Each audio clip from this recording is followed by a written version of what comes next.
Bea Cukai begitu ya menemukan fenomena yaitu terkait down trading di industri rokok. Anda katakan begitu ataupun Bea Cukai katakan semoga hal ini atau fenomena ini tidak terjadi akal-akalan saja dari pelaku usaha atau bergerak atau terjadi secara normal. Maksud kata akal-akalan di sini menurut Pak Askolani dapat diartikan seperti apa, Pak Ian? Silakan. Baik, terima kasih. Saya kira down trading itu terjadi karena ada perbedaan harga yang antara rokok golongan satu yang lebih mahal ke golongan dua yang lebih murah, atau antara rokok jenis sigaret kretek mesin atau sigaret putih mesin SPM dengan ke sigaret kretek tangan. Jadi fenomena ini peralihan konsumsi ke rokok murah disebabkan ada beberapa faktor. Boleh saya sampaikan untuk sekalian. Pertama, kebijakan cukai yang berkelanjutan. Pemerintah secara berkala menaikkan tarif cukai hasil tembakau sebagai upaya untuk mengendalikan konsumsi rokok dan meningkatkan penerimaan negara dengan tetap memperhatikan kondisi industri terutama jenis sigaret kretek tangan SKP yang banyak menyerap tenaga kerja. Kenaikan tarif cukai ini secara langsung berdampak kepada kenaikan harga jual eceran rokok. Kenaikan harga yang signifikan dapat membuat rokok menjadi kurang terjangkau atau sebagian konsumen, terutama mereka yang memiliki pendapatan terbatas atau sensitif terhadap harga, akibatnya mereka mencari alternatif rokok yang lebih murah.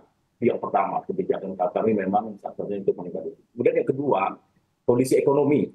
Jadi kondisi ekonomi, inflasi dan pertumbuhan ekonomi yang mulai lambat dapat menurunkan daya beli masyarakat.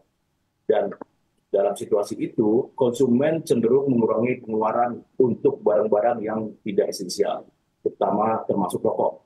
Rokok murah menjadi pilihan yang lebih menarik karena harganya lebih terjangkau. Kemudian yang ketiga, preferensi konsumsi yang beragam. Setiap konsumen memiliki preferensi yang berbeda-beda dalam memilih rokok. Beberapa konsumen mungkin lebih mementingkan harga, sementara yang lain lebih mementingkan rasa, merek, atau kualitas. Adanya variasi harga dan kualitas rokok di pasaran memungkinkan konsumen untuk memilih rokok yang sesuai dengan preferensi dan kemampuan finansial mereka. Dan yang terakhir adalah strategi pemasaran industri rokok. Jadi industri rokok menggunakan berbagai macam strategi pemasaran untuk mempertahankan dan memperluas pangsa pasar mereka. Salah satu strategi yang umum digunakan adalah menawarkan berbagai varian produk dengan harga yang berbeda-beda. Rokok murah seringkali dipasarkan dengan strategi promosi yang cukup agresif, saya kira. Kemudian juga ada diskon harga, ada hadiah langsung, ada program loyalitas. Sementara strategi pemasaran ini dapat mempengaruhi preferensi konsumen dan mendorong mereka untuk beralih ke rokok murah. Saya kira itu 4 hal yang dapat menyebabkan terjadinya down trading. Terima kasih, Pak.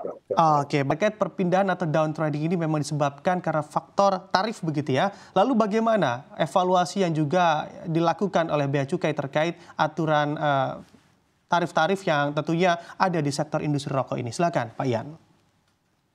Baik, terima kasih. Saya kira kita perlu melihat dulu bahwa kebijakan cukai itu, hasil tembakau itu merupakan instrumen fiskal.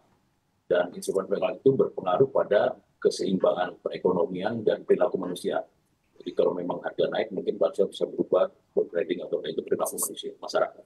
Kemudian implementasi kebijakan ini, Kemenkyu menggunakan parameter ada yang istilah kami sampaikan, sampaikan juga 4 pilar kebijakan tarif cukai hasil tembakau.